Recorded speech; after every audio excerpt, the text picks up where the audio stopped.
हर transformation एक process का result होता है और हर पेशेंट की जर्नी उस प्रोसेस को अलग तरीके से रिफ्लेक्ट करती है। आज देखते हैं कुछ रियल एक्सपीरियंसेस। ये है विवेक की जर्नी, जहां ओवरऑल इंप्रूवमेंट ग्रेजुअली बिल्ड होता है और चेंज नेचुरल तरीके से विजिबल होने लगता है। बहुत ज़्यादा से हेयर फॉल लगे, मैं शैम्पू करता था तो हाथों में बाल आया करते थे, तकिए में लेटा था तो बाल आया करते थे। सबसे मेजर चीज़ क्या है, हरिद्वार जैसा शहर है, पता नहीं यहाँ पे ये हॉस्पिटल कैसा है, क्या चीज़ है, बट मेरे को ये लगा कि मेरे को बाहर जाने से बेटर है कि एक बार चांस देना चाहिए। फिर मैंने बहुत सारे रेमेडीज़ करी, मतलब बहुत सारे शैम्पू चेंज किए, जैतून का तेल लगाया, फेरिगो, 10 तरह के तेल बदले, जड़ी बूटी वाला किया, तो वो सब चीज़ें हैं। और यहाँ पर आप देख सकते हैं पहले मैं ऐसा था और now you can see me right now. बड़े बड़े नामचीनों ने भी कराया है, यहाँ पे राजपाल यादव जो एक्टर हैं बॉलीवुड के, उन्होंने भी करवाया है।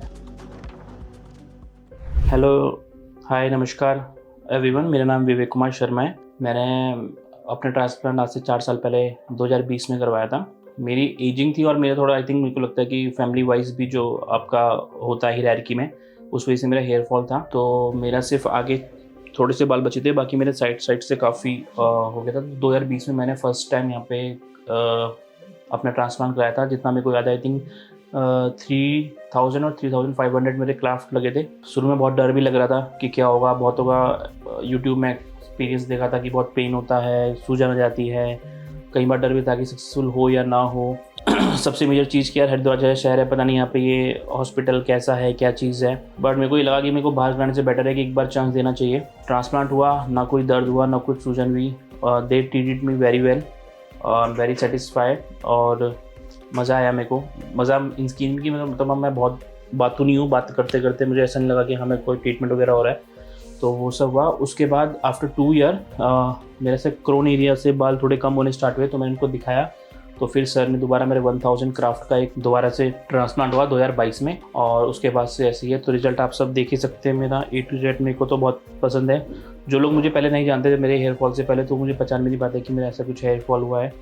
तो गाइज मेरा हेयर फॉल स्टार्ट हुआ 2016 से, सडनली हुआ है और बहुत ज़्यादा से हेयर फॉल लगे। मैं शैम्पू करता था तो हाथों में बाल आया करते थे, तकिए में लेटा था तो बाल आया करते थे। फिर मैंने बहुत सारे रेमेडीज़ करी, मतलब बहुत सारे शैम्पू चेंज किए, जैतून का तेल लगाया, फेरिगो, 10 तरह के तेल बदले, जड़ी बूटी वाला किया, बट कोई फ़ायदा नहीं होता और वो वर्स्ट से वर्स्ट ही हो रहा था। समझ में नहीं आता कि खाने का इशू है, क्या चीज़ इशू है। तो वो चीज़ें करते करते करते तो मतलब 6 साल के बाद जब बहुत ज़्यादा वो चीज़ हो गई और लॉकडाउन लगा, तो मेरे को लगा कि यार इस टाइम पर किसी को कुछ करना चाहिए। सो वो सब मैंने किया। मैंने प्याज भी रगड़ा है, मैंने हर चीज़ करी है, बट कोई स्पेसिफिक मेरे को बेनिफिट तो नहीं दिखा। तो वो सब चीज़ें हैं। और यहाँ पर आप देख सकते हैं पहले मैं ऐसा था और now you can see me right now. 2020 में मेरी इंगेजमेंट तय हुई, तो वैसे मैं बहुत कॉन्फिडेंट हूँ, मेरे को इतना फ़र्क नहीं पड़ता, लेकिन हमें ये चीज़ एक्सेप्ट करनी पड़ेगी कि जब तक आप बात नहीं करते हैं इंसान, जब तक आपको जानते नहीं, आपका first impression is last impression होता है। और हमारे इंडियंस में ये बहुत ज़्यादा होता है। मेरे को पता है कि वो मेरे सामने ना बोले, पर मेरे पीठ पीछे उससे बोल सकते हैं। तो वो फील हुआ मेरे को कि मेरे को अब हेयर ट्रांसप्लांट के अलावा मेरे पे और कोई दूसरा सोल्यूशन नहीं है। पता इसलिए चला कि मेरे फ्रेंड के कज़न ने ऑलरेडी यहाँ से बहुत पहले करा रखा था। उनका रिजल्ट काफ़ी अच्छा था, 3 साल हो चुके थे उन्हें, और उनके रिजल्ट देखने के बाद, उनसे बातचीत करने के बाद मेरे को ये बिलीव हुआ। ट्रांसप्लांट का प्रोसीजर था वो 2 दिन चला था। फर्स्ट टाइम मैं दिन में 2 बजे करीब आ गया था। उस दिन मेरे से मार्किंग वगैरह होके क्राफ्ट डिज़ाइन हुए थे। बेसिकली जैसे हम किसी खेत में जब पौधे लगाते हैं तो उससे पहले हम डिज़ाइन उनके ग्रास के लिए वो बनाते हैं ना, तो वो हुआ था। फिर मेरे को घर भेज दिया गया था, तो पूरा हाफ हेड शेव हुआ था और उसके बाद क्राफ्ट हुए थे। तो उस दिन मेरे को पता चला था कि 3 या 3000, 3500, मुझे अभी करंटली याद नहीं है, इतने मेरे को क्राफ्ट लगेंगे। फिर नेक्स्ट डे में आया था। नेक्स्ट डे होने के बाद सेम प्रोसीजर, एनेस्थीसिया देके और फिर काम स्टार्ट हुआ धीरे धीरे करके। तो पेन तो मेरे को बिल्कुल भी नहीं हुआ। थोड़ा बहुत घबराहट होती है कि पता नहीं, क्योंकि आपको फील तो होता है कि कुछ यहाँ पे चल रहा है, लेकिन ऐसा कुछ बहुत ज़्यादा कोई हो नहीं हुआ था। तो ट्रांसप्लांट के बाद 1 महीने में होता है कि आपको RO के पानी से आपको हेड वॉश करना पड़ता है, और जो शैम्पू होता है जॉनसन बेबी यूज़ करते हैं नॉर्मली, और आपको सिर्फ वॉश करना होता है। तो ये 1 महीने का प्रोसीजर होता है। 1 महीने के बाद आपकी फर्स्ट PRP होती है, और धीरे धीरे करते करते ये 3 से 6 महीने बाद आपको रिजल्ट दिखना स्टार्ट हो जाता है। 3 महीने में तो हल्के हल्के आपको ग्राफ दिखने स्टार्ट हो जाएंगे। पेन बिल्कुल भी नहीं हुआ था मेरे को तो, ना मेरे को सूजन हुई है। ऑनेस्टली बोल रहा हूँ, मेरे को तो सब कुछ ठीक ही लगा। मेरे को ऐसा कुछ दिक्कत वगैरह रही नहीं है। जैसा कि मैंने बोला कि 2 से 3 महीने के बाद आपका शेडिंग फेज स्टार्ट हो जाता है। तो बेसिकली ऐसा लगता है कि जैसे जो लगाए हैं वो सारे निकल जाएंगे, सब कुछ खाली ब्लैंक हो जाएगा। तो घबराहट तो हुई थी। तो मैंने फ़ोटो भेज के बार मैं यहाँ पर करता था, तो हर कोई मुझे बोलता कि आप टेंशन मत लीजिए, ये शेडिंग फेज है। शेडिंग फेज होने के बाद जैसे ट्रांसप्लांट होता है उसके बाद शेडिंग फेज आता है, उसके बाद आप बाल बिल्कुल सही रहते हैं। तो उसमें कोई शुरू में इनिशियली घबराहट थी, पर धीरे धीरे जैसे रिजल्ट दिख रहा था फिर उसके बाद एक कॉन्फिडेंस आता है। सो गाइज, जैसे मैं ना IT प्रोफेशनल हूँ, मैं सॉफ्टवेयर इंजीनियर हूँ, तो मैं बैंगलोर, हैदराबाद, दिल्ली, नोएडा, गुड़गांव में हर जगह पे मैं घूमता रहता हूँ, पता करता हूँ। तो मैंने रेट वगैरह हर जगह से पता कर लिए थे, कोटेशन ले ली थी कि कितना कितना खर्चा आएगा, क्या आएगा। तो उनके मुकाबले मेरे को ये काफ़ी अफोर्डेबल लगा। दूसरी बात, जब मैं यहाँ पे मिलने भी आ रहा था या मैं जब PRP कराने भी आता था, तो मैं मेरे अलावा मैं और लोगों को भी देखता हूँ, तो उनसे बातचीत हो जाती है जब हम वेट कर रहे होते हैं अपने PRP की स्टार्ट होने का। तो उस टाइम पे उनसे बात हुई कितने थे, तो सबका मुझे रिजल्ट सबका अच्छा लगा। किसी का भी ऐसा नहीं लगा कि नहीं यार मज़ा नहीं आ रहा, ये सब नहीं आ रहा। तो उससे एक कॉन्फिडेंस बूस्ट होता है। तो ये सब चीज़ें थी। सो जो लोग भी हेयर फॉल, मैंने तो अपने कुछ 2-3 फ्रेंड्स को रिकमेंड भी किया है, एक ने तो कराया भी है।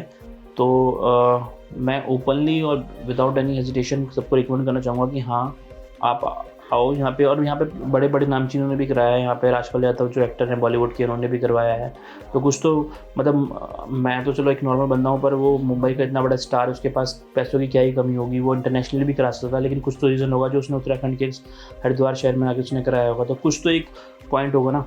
तो वो चीज़ है। एक इंग्लिश का बहुत अच्छा कोट है, action speak more than words. तो आप देख ही सकते हो ये एक्शंस का रिएक्शन है, what ever you will feel. और आपने ओल्ड फोटोज़ को न्यू अभी जो मैं करंटली बात कर रहा हूँ उसमें आप डिफरेंस देख ही सकते हो। तो अब आप मेरा लुक देख ही सकते हैं जो QST से मेरा ट्रीटमेंट के बाद हुआ है। सो मेरा ओवरऑल एक्सपीरियंस QST के साथ बहुत अच्छा रहा है। Thank you QST for providing me this.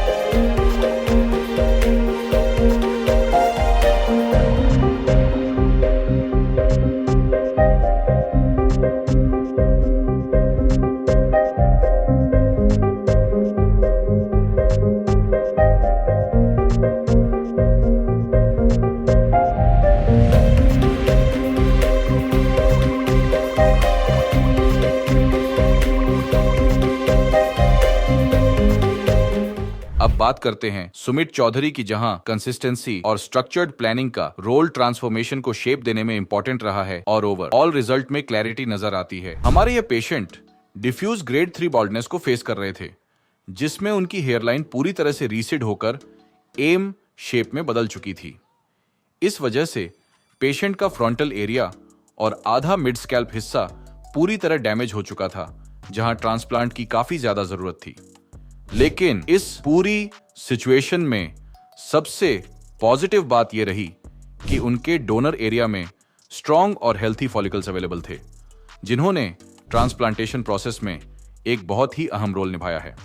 तो चलिए अब शुरू करते हैं पेशेंट की आगे की जर्नी। लेकिन इस वीडियो में आगे बढ़ने से पहले अगर आपके मन में कोई सवाल है तो कमेंट में जरूर पूछें।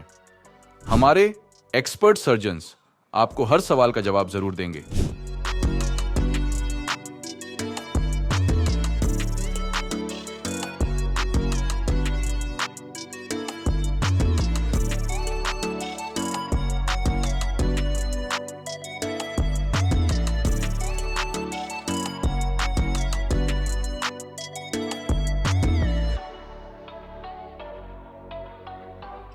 बॉल्डनेस असेसमेंट के बाद हमारे एक्सपर्ट्स ने पेशेंट की स्कैल्प का एक डिटेल्ड ट्राइकोस्कोपी एनालिसिस किया, जिसमें हेयर डेंसिटी, स्कैल्प लैक्सिटी और डोनर वाइबिलिटी, इन सभी पैरामीटर्स को बारीकी से ध्यान में रखा गया।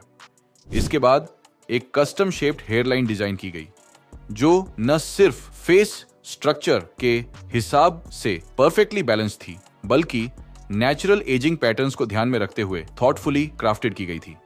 हेयरलाइन को ग्लैबुला पॉइंट से साइंटिफिकली मेजर्ड डिस्टेंस पर मार्क किया गया, जिससे सिमेट्री और प्रोपोर्शन दोनों मेंटेन रहे। इसके साथ ही फ्रंटल जोन और मिड स्कैल्प एरिया को केयरफुली आउटलाइन किया गया, ताकि फाइनल इंप्लांटेशन एक सीमलेस और नेचुरल फ्लो में पूरा हो पाए।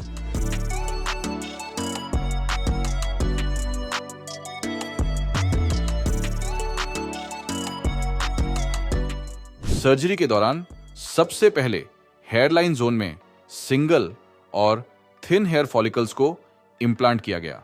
High frontal and half mid scalp areas में डेंसिटी बढ़ाने के लिए डबल और ट्रिपल हेयर फॉलिकल्स को स्ट्रेटेजिकली इम्प्लांट किया गया, जिससे वॉल्यूम और कवरेज दोनों में रिमार्केबल इंप्रूवमेंट अचीव हो। इस पूरे केस में टोटल 3000 ग्राफ्ट्स इम्प्लांट किए गए, जिन्हें पेशेंट के सेफ डोनर जोन से केयरफुली एक्सट्रैक्ट किया गया था।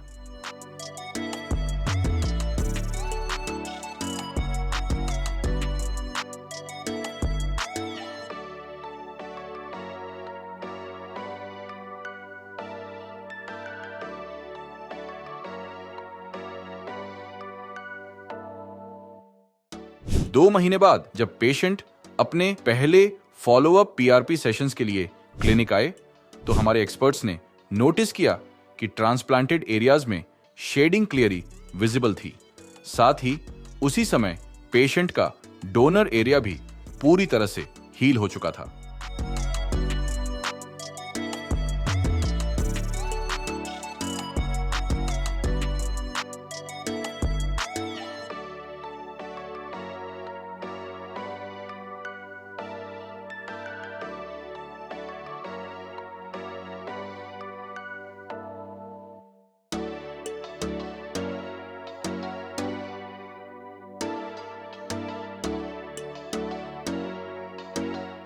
तीन महीने बाद शेडिंग फेज पूरी तरह से खत्म हो चुका था। ट्रांसप्लांटेड एरियाज में नई हेयर ग्रोथ साफ तौर पर नजर आने लगी थी। सबसे खास बात यह थी कि पेशेंट के नेटिव हेयर भी अच्छी तरह से ग्रो कर रहे थे और ट्रांसप्लांटेड हेयर के साथ बिल्कुल नेचुरली ब्लेंड हो रहे थे, जिससे ओवरऑल लुक और भी ज्यादा रिफाइंड और बैलेंस्ड लग रहा था। इस स्टेज पर पेशेंट की अपीयरेंस में नोटिसेबल बदलाव आने लगा था और वो पहले से ज्यादा कॉन्फिडेंट महसूस कर रहे थे। साथ ही डोनर एरिया भी पूरी तरह से हील हो चुका था। ना कोई रेडनेस, ना स्वेलिंग और ना ही किसी तरह के एक्सट्रैक्शन के निशान। यह प्रोग्रेस इस बात का सबूत था कि प्रोसीजर न सिर्फ सफल रहा, बल्कि रिकवरी भी एकदम स्मूथ तरीके से हुई।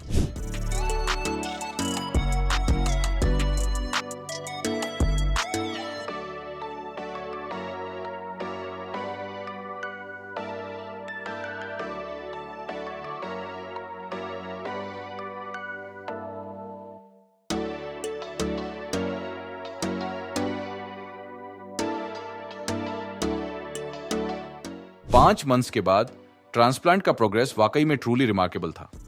पेशेंट की स्कैल्प पर अर्ली ग्रोथ क्लियरली विजिबल थी। जो एरियाज पहले डैमेज थे, वहां अब हेल्थी और नेचुरल लुकिंग हेयर ग्रोथ दिखाई दे रही थी, जो नेटिव हेयर्स के साथ सीमलेसली ब्लेंड हो रही थी। फ्रंटल और मिड स्कैल्प एरियाज ने इंप्रेसिव डेंसिटी गेन कर ली थी, जिससे ओवरऑल लुक और भी ज्यादा फुलर और यूथफुल लगने लगा था। इस स्टेज तक ट्रांसप्लांटेड हेयर्स पूरी तरह से मैच्योर हो चुके थे और वॉल्यूम तथा टेक्सचर दोनों में नोटिसेबल इंप्रूवमेंट साफ दिखाई दे रही थी। यह ट्रांसफॉर्मेशन सिर्फ देखने में नहीं, बल्कि इंपैक्ट के मामले में भी बेहद स्ट्रांग था। और सबसे अच्छी बात यह थी कि रिजल्ट्स अभी और बेहतर होने वाले थे, क्योंकि जैसे जैसे ग्रोथ फेज आगे बढ़ेगा, फाइनल आउटकम और भी ज्यादा नेचुरल और इन्हांस्ड नजर आएगा।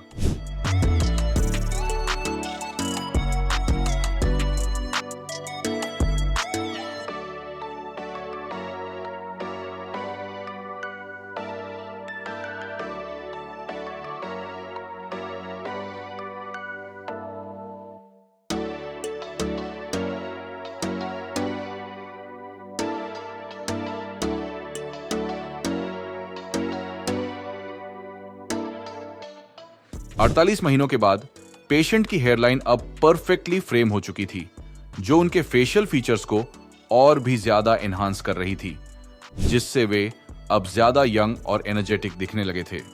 फ्रंटल एरिया और मिड स्कैल्प में वॉल्यूमिनस कवरेज आ चुकी थी, जो एकदम परफेक्ट डेंसिटी क्रिएट कर रही थी। अगर इन रिजल्ट्स को पेशेंट की बिफोर कंडीशन से कंपेयर किया जाए, तो डिफरेंस और ट्रांसफॉर्मेशन एकदम क्लियरली विजिबल है। यहां तक कि अनटच्ड एरियाज जहां पहले थिनिंग थी, अब पीआरपी और मेडिकेशंस की मदद से पूरी तरह हील हो चुकी थी। ओवरऑल लुक पूरी तरह से बदल चुका था और अब पेशेंट न सिर्फ कॉन्फिडेंट महसूस कर रहे हैं, बल्कि अपनी लाइफ को खुलकर एंजॉय भी कर पा रहे हैं। साथ ही वह अपनी पसंद का हेयर कट और हेयर स्टाइल भी कर सकते हैं, कुछ ऐसा जो बॉल्डनेस के वक्त सिर्फ एक सपना लगता था। लेकिन इतने शानदार रिजल्ट्स को अचीव करने के लिए उन्होंने हमारे डॉक्टर्स के केयर प्लान को बड़े डिसिप्लिन के साथ फॉलो किया, ताकि यह ट्रांसफॉर्मेशन लंबे समय तक बरकरार रह सके।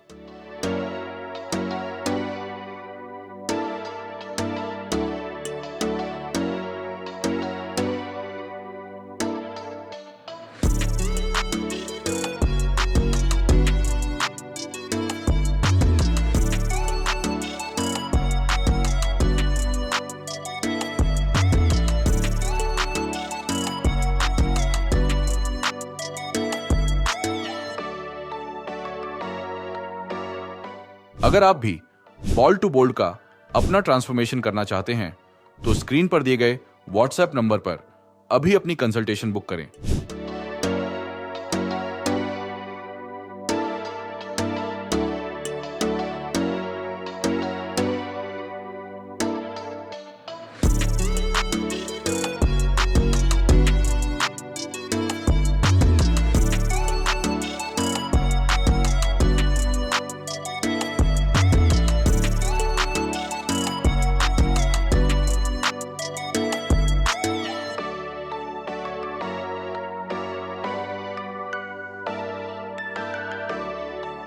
अब देखते हैं शैलेंद्र कुमार रे की जर्नी, जहां ओवर ऑल चेंज और डेफिनेशन दोनों अच्छे से हाईलाइट होते हैं और ट्रांसफॉर्मेशन और रिफाइंड नजर आता है।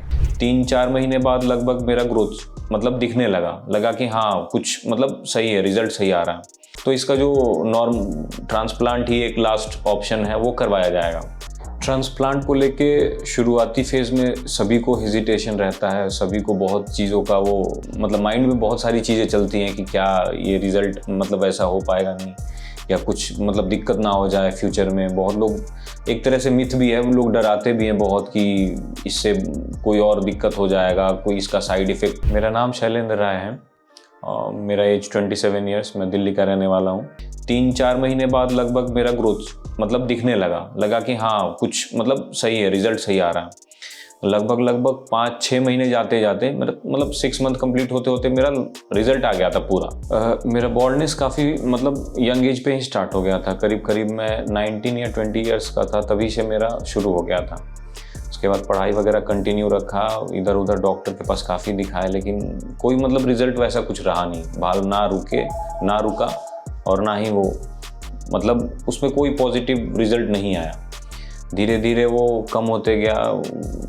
कुछ दवाई जो सजेस्ट करते थे डॉक्टर वगैरह, जो भी वो लगाते थे, मिनॉक्सिडिल भी जैसे पहले लगा चुके हैं, तो जब तक लगाए तब तक रिजल्ट दिखा। लेकिन फिर ऐसा फेज़ आया जो कि वो हम कंटिन्यू नहीं कर पाए।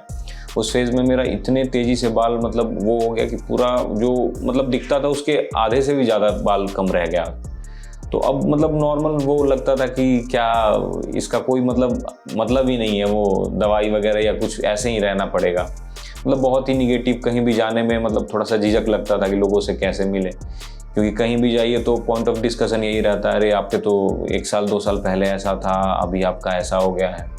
तो थोड़ा सा रहता था मन में। फिर लास्ट मोमेंट में हुआ कि एक बार नौकरी होने के बाद थोड़ा पैसा अपने पास हो जाएगा, तो इसका जो नॉर्म ट्रांसप्लांट ही एक लास्ट ऑप्शन है वो करवाया जाएगा। तो एक बार जब नौकरी वगैरह हो गया, ट्रेनिंग वगैरह कंप्लीट कर लिए, तब यहाँ पे सर्च किए, मतलब यूट्यूब वगैरह को सभी लोग मतलब इधर टटोलते हैं अपना कि जैसे भी देख लें। ऑनलाइन हो गया, किसी से पूछ के हो गया कहाँ करवाना अच्छा रहेगा, कहाँ का रिजल्ट अच्छा है। यहाँ पे देख के हमको लगा, एक बार विजिट भी किए ट्रांसप्लांट कराने से पहले। यहाँ का हमको इन्वायरमेंट अच्छा लगा, डॉक्टर से भी मिले, काफ़ी डॉक्टर अच्छे थे, अच्छे से एक्सप्लेन किए, बताए सभी चीज़ों को। ऐसा नहीं कि बस झूठ मूठ का दिलासा दिलाया कि ये चीज़ें होती हैं। जो फैक्ट था उन्होंने सही बताया। तो यहाँ के लिए भरोसा थोड़ा सा, दिल्ली में भी हम काफ़ी क्लिनिक देखे थे, लेकिन यहाँ के लिए भरोसा मेरे मन में थोड़ा सा ज़्यादा हो गया। फिर नेक्स्ट 2-3 महीने के बाद हम आके यहाँ पे ट्रांसप्लांट करवा लिए। फिर जो रिज़ल्ट आना चालू हुआ धीरे धीरे, अभी तो काफ़ी वो है। अब पिछला समय याद करके लगता है कि कहाँ से कहाँ आदमी पहुँच गया। तो ये मतलब काफ़ी पॉजिटिविटी अभी आ गई। अब कहीं भी जाने से, किसी से भी मिलने से झिझक नहीं रहता है। और शादी वादी का भी वो रहता है इशू। तो पहले मतलब अभी मेरा रिसेंट में शादी हुआ है, तो उस चीज़ के लिए भी थोड़ा सा लगता था कि ये ऐसे नहीं अच्छा लगेगा, क्योंकि वो फ़ोटोज़ तो लाइफ लॉन्ग आपके साथ रहेंगे।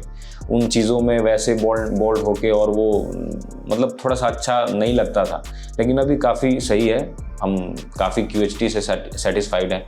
रिज़ल्ट मेरा बहुत अच्छा अभी तक। ये मेरा लगभग 7th PRP है, और मैं जब भी PRP के लिए आता हूँ बीच बीच में तो डॉक्टर से भी कंसल्ट करते रहता हूँ।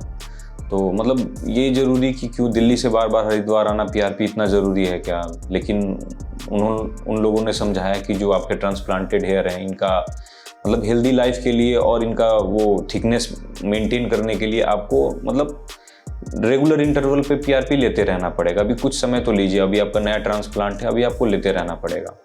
तो PRP में बेसिकली सबसे पहले तो ये आपका ब्लड वगैरह निकालते हैं, उसके बाद मशीन के थ्रू उसका प्लाज्मा और वो अलग किया जाता है, फिर सिरिंज के थ्रू उसको आपके जो भी पूरा स्काल्प है उसमें इंजेक्ट किया जाता है। और उतना पेन वगैरह नहीं होता है। नॉर्मल लोगों को थोड़ा सा हेजिटेशन रहता है कि पेन होगा, ज़्यादा दर्द होगा, तो मतलब वैसा कुछ नहीं रहता है। वो मसाजर वगैरह जो भी है उससे वो आपके पूरा सर्कुलेट करते रहते हैं, उससे पेन वगैरह का मतलब एहसास नहीं होता उतना। तो नॉर्मल प्रोसीजर बस 15-20 मिनट का है, ज़्यादा लंबा है नहीं। आप उसके बाद नॉर्मल जो भी काम करना, कुछ भी ऐसा कुछ नहीं है कि ये नहीं कर सकते, वैसा मतलब कोई वो रूल्स और बाउंडेशन नहीं है। आप जो चाहें वो कर सकते हैं। ट्रांसप्लांट को लेके शुरुआती फेज़ में सभी को हेजिटेशन रहता है, सभी को बहुत चीज़ों का वो मतलब माइंड में बहुत सारी चीज़ें चलती हैं कि क्या ये रिज़ल्ट मतलब ऐसा हो पाएगा नहीं, या कुछ मतलब दिक्कत ना हो जाए फ्यूचर में। बहुत लोग एक तरह से मिथ भी है, उन लोग डराते भी हैं बहुत कि इससे कोई और दिक्कत हो जाएगा, कोई इसका साइड इफ़ेक्ट मतलब कुछ बुरा आ जाए। लेकिन ऐसा कुछ नहीं है। शुरुआती मतलब जब तक नहीं आप कराएं तब तक वो चीज़ दिमाग में बहुत सारी चीज़ें चलती हैं एक साथ। लेकिन आप भी मतलब जो करवाने वाले वो भी करते हैं, मैंने भी किया था। जो लोग करवाए हुए ट्रांसप्लांट उन लोगों से कंसल्ट करिए, उन लोगों से पूछिए, एक आदमी से नहीं 2-4 लोगों से मिलिए। ऐसा रेयर ही होता है किसी में, किसी का मतलब अलग ही वो है, उसके खुद के गलती से भी हो सकता है। ज़रूरी नहीं है कि ये प्रोसीजर की गलती से ही हो रहा है। तो किसी का 1-8% में दिक्कत हो सकता है, लेकिन मेजॉरिटी केसेस में ऐसा कुछ दिक्कत है नहीं। मेरा खुद का 15 महीने हो चुका है ट्रांसप्लांट कराए हुए, मेरे को 1% का भी कभी भी बीच में या अभी तक किसी भी प्रकार का कोई भी दिक्कत हमको महसूस नहीं हुआ है। बाकी अगर आप कराना चाहते हैं, कोई हेजिटेशन मन में है, तो यहाँ QHT क्लिनिक में विजिट कर सकते हैं। आप कॉल पे भी बात कर सकते हैं। एक बार डॉक्टर से मिलने के बाद आप हमको इतना भरोसा है, सेटिस्फाइड रहिएगा। आप करवाना है नहीं करवाना वो तो बात की बात है, लेकिन एक बार कंसल्ट करने में कुछ नहीं जा रहा। तो अगर करवाने का सोच रहे हैं तो एक बार तो बात करने से हो सकता है वो चीज़ें सारी सॉर्ट आउट हो सकती हैं। मैं QHT के लिए बहुत ही थैंकफुल हूँ, और मेरा रिज़ल्ट अभी तक काफ़ी अच्छा रहा है, और उम्मीद करते हैं कि फ्यूचर में भी ऐसा PRP हम कंटिन्यू रखेंगे तो मेरा रिज़ल्ट ऐसा ही रहेगा।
हेलो फ्रेंड्स, अगर आपने अभी तक हमारे चैनल को सब्सक्राइब नहीं किया है तो प्लीज इस वीडियो को लाइक कीजिए, शेयर कीजिए और हमारे चैनल को सब्सक्राइब कीजिए और ध्यान रहे बेल आइकन दबाना ना भूलें, जिससे हमारे हर वीडियो का अपडेट आपको समय समय पर मिलता रहेगा।